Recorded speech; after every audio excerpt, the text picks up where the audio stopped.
মানুষ, বহু পরিবার, বহু হসপিটালে গিয়েছে, তারা মারা গেছে, নাম বলে নাই, কারণ ফার্দার একটা হয়রানি হবে। আপনারা সবাই জানেন এই বাংলাদেশে বাস করেন, এই দেশে কি ঘটেছে। এরকম একটা হাহাকারের মধ্যে দিয়ে, এরকম একটা পৈশাচিক নির্মম ফ্যাসিস্ট ব্যবস্থার বিরুদ্ধে আজকে ছাত্র জনতা তাদের রক্ত দিয়ে, জীবনপণ প্রতিজ্ঞা করে আমাদের শুধু দেশ গড়ার সুযোগ এনে দেয় নাই, আমাদের সামনে এই প্রশ্ন হাজির করেছে যে এরকম একটা ফ্যাসিস্ট নির্মম শাসন ব্যবস্থা যারা দেশের তরুণ ছাত্র সমাজের উপর গুলি করার নির্দেশ দেয় এবং গুলি চলার পর আরো অনেক বেশি মৃত্যুর জন্য নির্দেশ দেয়, হসপিটালে গেলে চিকিৎসা করতে দেয় নাই। আপনারা অনেক পত্রিকায় রিপোর্ট করেছেন। যাকে হত্যা করা হয় তার পরিবারের লোককে উল্টা মামলা দিয়েছে। এরকম একটা নির্মম শাসন ব্যবস্থা আপনারা প্রত্যেকে অনেস্টলি এই উপমহাদেশের সকল ফ্যাসিস্ট শাসন ব্যবস্থার সাথে কম্পেয়ার করে দেখেন। আমাদের মধ্যে তাই এই প্রশ্নও এই ছাত্র জনতার বিপ্লবের মধ্যে উত্থিত হয়েছে, এই ফ্যাসিস্ট ব্যবস্থা তৈরিতে আমাদের কি রোল ছিল? আমরা কি এই অন্যায়ের বিরুদ্ধে ভূমিকা পালন করেছিলাম? আমরা বলতে আমরা বিশ্ববিদ্যালয়ের শিক্ষক, সাংবাদিক, সাহিত্যিক, বিচারক, সরকারি প্রশাসনে যারা লোক আছে, আমরা কি আমাদের দায়িত্ব পালন করেছিলাম? আমরা ছোটবেলা থেকে একটা কথা বলি যে অন্যায় যে সহে আর অন্যায় যে করে মম ঘৃণা যেন তাহে তৃণ সমদ হয়, সবাই একই চাপে। আমরা কি আসলে করেছিলাম? আমি প্রশ্নটা আপনাদের সবার কাছে রেখে গেলাম, আমার কাছেও রাখি।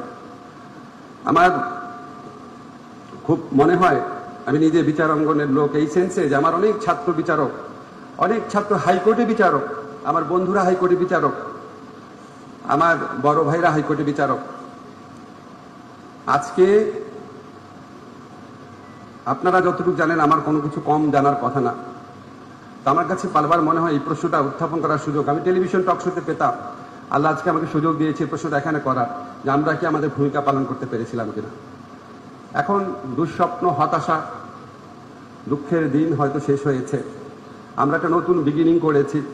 আপনারা দেখেছেন আমরা এমন একজন চিফ জাস্টিসকে পেয়েছি, আমি ব্যক্তিগতভাবে সারা জীবন ওনাকে শ্রদ্ধা করতাম।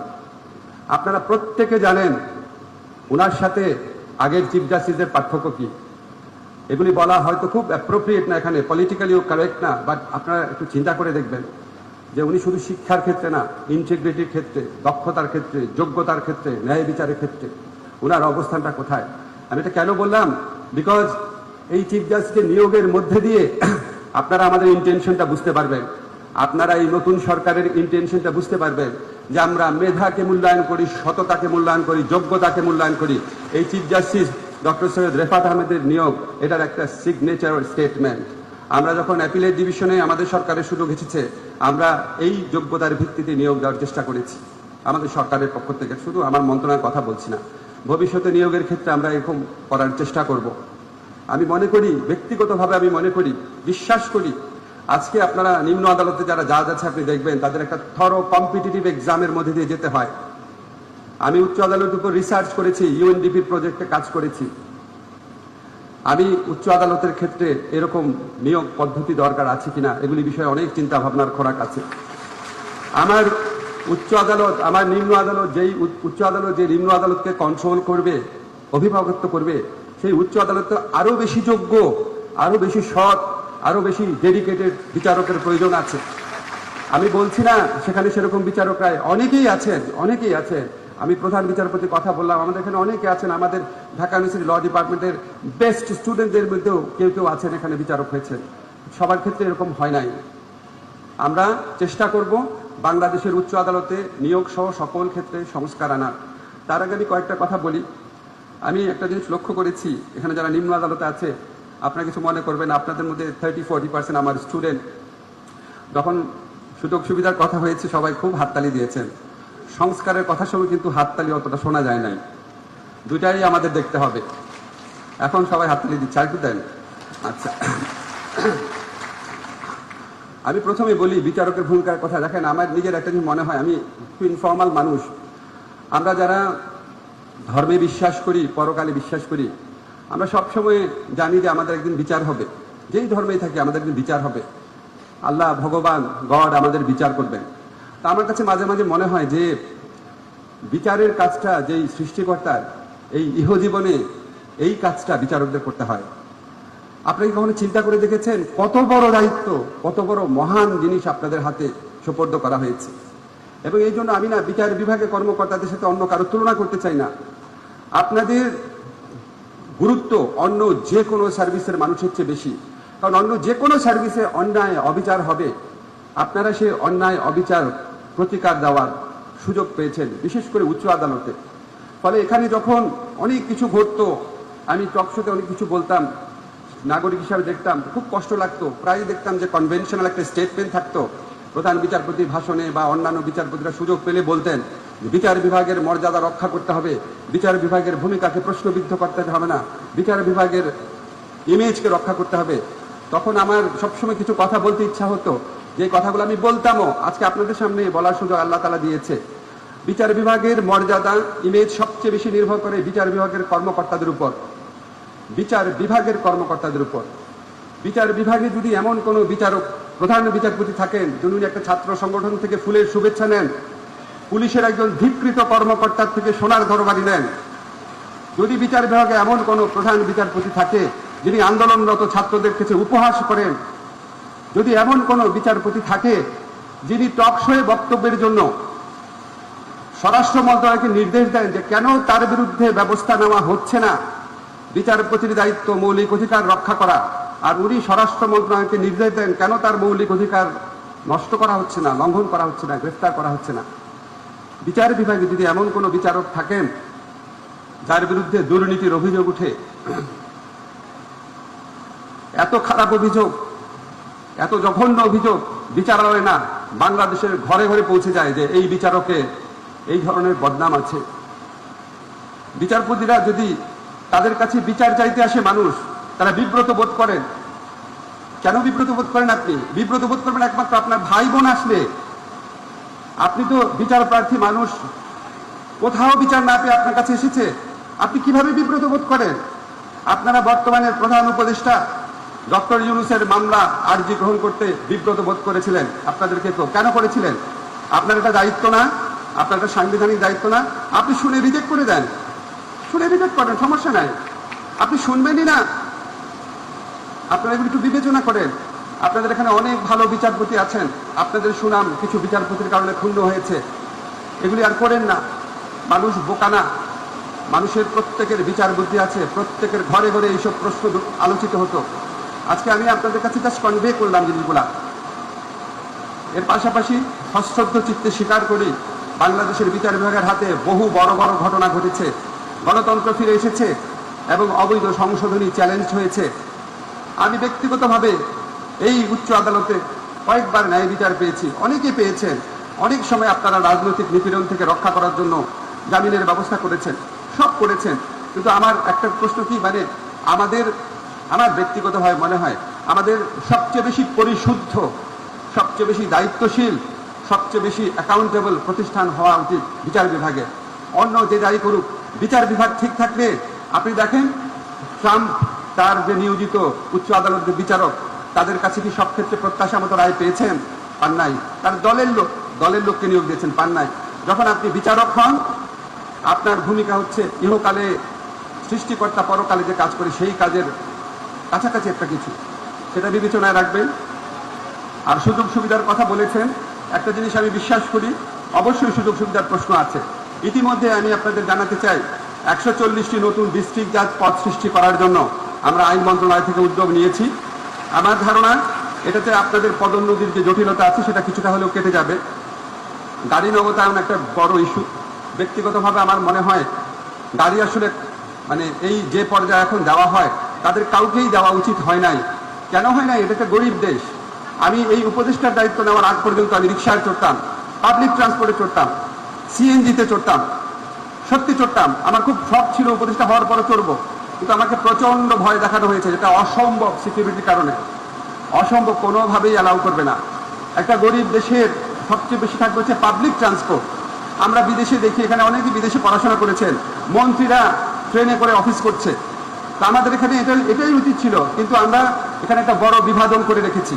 এখানে কোনো সার্ভিসে উপসচিব হলে গাড়ি পাবে, সেই জন্য আপনাদের মনে অত্যন্ত সঙ্গত কারণে এই প্রত্যাশা তৈরি হয়েছে যে তুমি যদি পাওয়াই পাবা না কেন। তো আমিও আপনাদের সাথে একমত, গাড়ি যদি তারাও পায় অবশ্যই সমমর্যাদা যারা আছেন অবশ্যই যৌক্তিকভাবে আপনার এটা দাবিদার। তবে আমি আমার নিজস্ব বিশ্বাস, যদি কখনো আমরা সবাই মিলেই এটা ত্যাগ করতে পারি, সবাই মিলেই, যেন একটা নির্দিষ্ট পর্যায় পর্যন্ত আমাদের পাবলিক ট্রান্সপোর্টমুখী হতে হবে। আমি বিশ্বাস করি আপনারা যদি দেখেন সকল কর্মকর্তা, আপনাদের পদমর্যাদার সকল কর্মকর্তা এই সুবিধা প্রত্যাহার হয়েছে, আপনারা ওদের সাথে একমত হবেন। আপনাদের বৈষম্য থেকে যন্ত্রণার সৃষ্টি, তা আমিও মনে করি যতদিন অন্যরা পাবে আপনাদেরও পাওয়ার প্রত্যাশা যৌক্তিক, এটা মেটানো উচিত। আরো কিছু বিষয় আছে, পদমর্যাদা, এগুলি বিষয়ে আপনাদের অত্যন্ত সুযোগ্য প্রধান বিচারপতি আছেন, ওনার কাছে এখানে মামলা আছে। আমি বিশ্বাস করি ওনার কাছে আপনারা সুবিচার পাবেন, এগুলি নিয়ে আপনারা টেনশন করবেন না। আর বিচার বিভাগের সংস্কারের বিষয়ে আপনারা জানেন, আমাদের এখানে অত্যন্ত সুযোগ্য একজন বিচারপতি শাহ আবু নাঈম মমিনুর রহমান, ওনার নেতৃত্বে একটা কমিশন হয়েছে। আমরা তবুও আমাদের সরকারের কিছু কিছু চিন্তা আছে, বলে যায়, আপনাদের সাথেও মিলে যায়। এটা হচ্ছে ডিজিটালাইজড জুডিশিয়াল সিস্টেম করতে হবে, independent prosecution, independent investigation, this are must. তারপর ফরেন্সিক সাপোর্ট বাড়াতে হবে, আমাদের ফরেন্সিক ক্যাপাবিলিটি খুবই সীমাবদ্ধতা আছে। তারপর আপনারা যে আলাদা একটা সেক্রেটারির কথা বলেছেন, আমি আপনাদেরকে বলতে চাই যে এই সমস্ত কথা আমি উচ্চারণ করলাম, সেগুলি আমি ইউএনডিপির পক্ষ থেকে যখন আমি কনসালটেন্সির কাজ করেছিলাম, আজকের থেকে 16 বছর আগে এক্স্যাক্টলি এগুলি লিখে গিয়েছিলাম। তখন এখানে ফরিদ আহমেদ শিবলি ছিলেন রেজিস্ট্রার জেনারেল, ওনারা জানেন যে আমরা কত সিরিয়াসলি কাজ করেছিলাম। এগুলি অবশ্যই আমাদের চেষ্টা থাকবে, আমাদের সংস্কার কমিশনের প্রধান আছে, ওনার কাছেও আমরা বলবো, আপনারাও বলবেন। বর্তমান পরিস্থিতি নিয়ে কয়েকটা কথা বলি, বিশেষ করে যারা অধস্তন আদালতের আছেন। দেখেন, আমাদের এখানে বিগত ফ্যাসিস্ট সরকার গায়েবী মামলা এবং ঢালাও মামলার একটা কালচার শুরু করেছিল। আমরা সেটা থেকে বের হতে চাই। মানুষের মনে অনেক ক্ষোভ আছে, অনেক অসন্তোষ আছে, এই সমস্ত গায়েবী মামলা দেখার সংস্কৃতি, দেখার অভ্যস্ততা আছে। অনেকের বিরুদ্ধে ঢালাও মামলা হয়ে যাচ্ছে। আপনারা যারা নিম্ন আদালতের বিচারকরা আছেন, আমার চেয়ে আপনারা আইন ভালো জানেন। বিচারিক আইনগত প্রক্রিয়ার মধ্যে থেকে মানুষকে যতটা পারা যায় হয়রানি থেকে মুক্তি দেন। আপনারা যখন পুলিশের কাছে নির্দেশ দেন, আমি শুনেছি যে একটা দিয়েছিল তদন্তপূর্বক এফআইআর এর, তদন্তপূর্বক এফআইআর এর পদক্ষেপ নেওয়া, এটা নাকি আবার হাইকোর্টে একটা রায়ে বলা হয়েছে যে আদালত থেকে পুলিশের কাছে যেটাই পাঠাবে সেটাকেই অটোমেটিক্যালি এফআইআর হিসেবে নেওয়ার। এরকম যদি রায় থাকে, নিশ্চয়ই আমাদের অ্যাটর্নি জেনারেল অফিস থেকে চ্যালেঞ্জ করার চেষ্টা করা হবে। আপনারা আপনাদের আইনগত ক্ষমতার মধ্যে যতটুকু পারা যায় করবেন। যেমন একটা উদাহরণ দেই, আমরা যখন দেখেছি কোর্টের মধ্যে আসামিদের উপর অনেকে আছেন সম্মানিত ব্যক্তি ছিলেন একটা সময়, অনেকে আছেন, আমার কথা হচ্ছে ওনারা সম্মানিত হন আর না হন, ওনাদের গিল্ড তো প্রমাণিত হয় নাই। অ্যাকিউজ পার্সন মানে তো কনভিক্টেড পার্সন না। আমাদের দেশের আইনে তো কোথাও নাই যে বিচার প্রার্থী যারা আছে তাকে আপনি হামলা করবেন। তো এখানে আপনার যারা অনেকে আছেন বিচারক আছেন নিম্ন আদালতের, আপনারা আপনাদের ভাবে চেষ্টা করেন ফর্মাল ইনফর্মাল ওয়েতে। এখানে অনেক আইনজীবী আছে, আপনাদের বন্ধু বান্ধব আইনজীবী নেতা আছে, তাদেরকে বোঝানোর চেষ্টা করেন। আমি জানি, এবং আমাদের সাথে এরকম পরামর্শমূলক হওয়ার পর কোনো ক্ষেত্রে দেখেন একটা ব্যবস্থা নেওয়া হয়েছিল যে শুনানি সকাল 7টায় করা হয়েছিল, সো দ্যাট আদালতের লোকজন কম থাকে, এই ধরনের হামলার ঘটনা যেন কম ঘটে। আপনারা যতভাবে ইনোভেটিভ চিন্তা করবেন, আমার যদি উদ্দেশ্য থাকে ভোগান্তি, হয়রানি, অবিচার দূর করা, আপনি আপনার মতো আইনগত সীমায় থেকে, আমাদের এখানে অ্যাটর্নি জেনারেল সাহেব আছেন, লোকাল ওনার সাথে পরামর্শ করতেন, আমাদের চিফ জাস্টিস আছেন সবার উপরে, ওনার সাথে পরামর্শ করেন, আমাদের ল সেক্রেটারি আছে। আপনাদের আইনগত সীমার সাথে যত পারেন মানুষকে ভোগান্তি থেকে মুক্তি দেন।